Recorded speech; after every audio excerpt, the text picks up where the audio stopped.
Is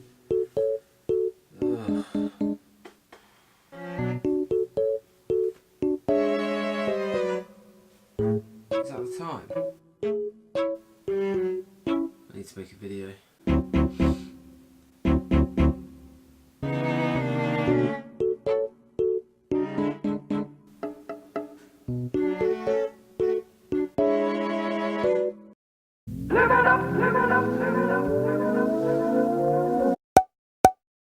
Hello and welcome back to another video, and today we're going to be talking about these. There you go. Garmin's. Do you really need one?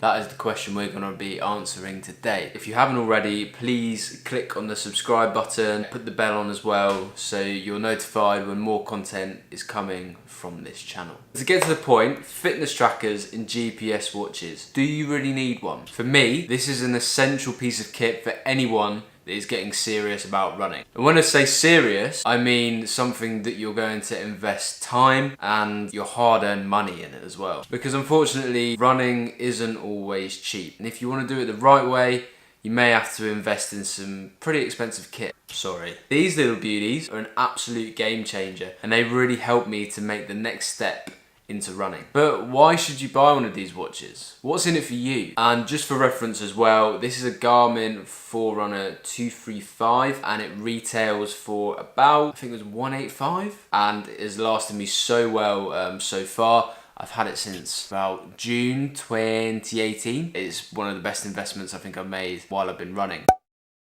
Topic number one is GPS tracking. Now when you set out for a run, it's often essential to set out how far you want to go, unless you're just running for the sake of it.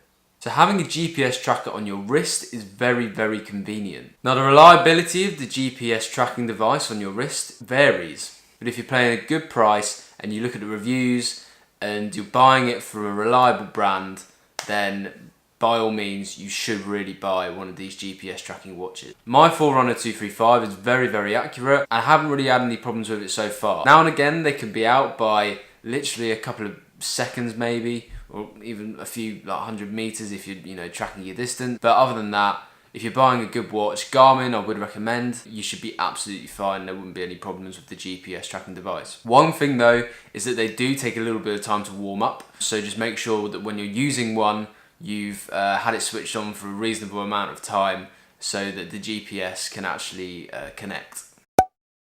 Number two is convenience. Yes, you can track your GPS using your phone, but is it always convenient? Those of you who have an iPhone X, do you really want to take that £1,000 really expensive and precious phone out on the run with you where it's exposed to the Earth's variables and natural materials and it could get smashed and wet and all sorts? No, you don't. So invest in one of these so you don't have to carry around your phone. I used to wear my phone on one of those straps on my arm and it's just kind of big and clunky. Sometimes it rubs and it slips down. It doesn't always feel right, but just having this thing on your wrist is so much more convenient. So this wins over having a phone on your arm any day. Number three is heart rate monitoring. Now, this was the real game changer for me. Heart rate training has completely revolutionized my training plan, and it allows me to analyze my performance at a much deeper level. Back before I had this watch, I was pushing myself way too hard in my runs, and that's because I didn't know my effort levels. Having a heart rate monitor allows you to track your effort level throughout your runs, and I only realised that I was pushing myself too hard when I actually bought the watch. I set out on a run one day thinking that I was going at an easy pace. Well, it turned out my heart rate was actually at threshold level, so really I was exerting myself way too much. So with a heart rate monitor, you can ensure that you're training at the right effort level to meet your training requirements, and you can tailor it to specific workouts. Now for some heart rate tracking watches, this can be translated into a VO2 max score. Now this score is a reflection of your body's ability to translate the oxygen that you're inhaling into your blood. It's quite useful. It's not 100% accurate. I don't even think it's that accurate at all. It's quite an interesting metric, and I feel that it's quite an accurate reflection of my fitness, when my VO2 max is up or down. It can also be translated into predicted race times. It takes your heart rate and a time for a specific distance, puts them together to come up with different race times. Heart rate monitors are not 100% accurate, and there is a lot of research that has been done on this. And even my Garmin can be a little bit temperamental. So it can be worth getting a heart rate chest strap which you can pair with your on-wrist device, and then it gives a more accurate heart rate reading. But I find that mine, if it is being a little bit temperamental, it's only out by a little bit. And the way that you can test that is just by maybe stopping and just checking your pulse, and just to see how that pairs up with the reading from the watch. But overall, this is the big reason for me why I got my Garmin, and it really has changed my whole running experience. Number 4 is activity data screens. So when you're training or out on the run, you can see multiple different metrics in the form of data screens to track and analyze your performance. For instance, you have distance, time, pace in kilometers or miles, lap pace, lap distance, lap time, heart rate, and heart rate zone. Effectively everything you need when you're training. This Garmin Forerunner tracks all of those metrics. You can also customize these different data screens, so you can choose which ones appear in which screen, and you can choose how many appear in which screen. If you think that some are unnecessary, you can go into the settings and take these out, or if you want to swap them around, you can do so too. You can also change the measurements of these metrics, so if you prefer kilometers or miles, then you can change between. So I think this is a fantastic feature, and it really does, again, enhance your running experience. Number 5 is steps, calories, and distance. This one isn't actually too relevant for me. I don't pay too much attention to it, but for people who like to track how many steps they've done in a day, how far they've walked, and how many calories that they're actually burning, is really useful for that. Obviously, it's got a GPS tracker, so it can track the distance that you're moving at. And when you insert your personal information into your watch, such as your age, your height, your weight, etc., it uses your heart rate readings to then calculate the amount of calories that you're burning. It adds the totals from the activities that you've done in the day, so then it comes up with a whole rounded total of calories that you've burnt come the end of the day. So this is really useful for people who want to lose weight or maybe even gain weight, so they can tell how many calories they need to consume to be at a surplus or a deficit. And of course, if you have a certain amount of steps that you need to hit, then you can easily keep track of that as well.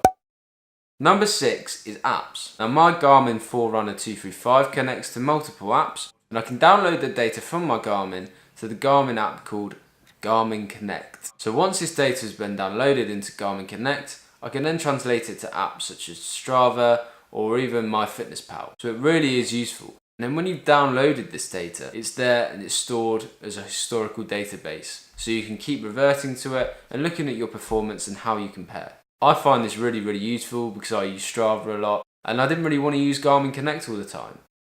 So the fact that you can translate it over is perfect for me. Now number 7 is history. It's great to go back and see how your performance has developed, maybe even your totals, your personal bests, etc. You can do all of this on GPS watches.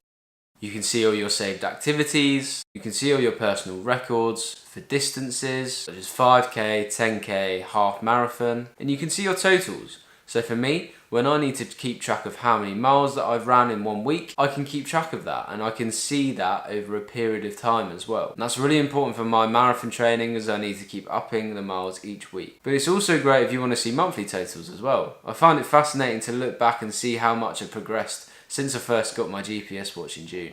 So it's great that you can store all of this data on such a small device.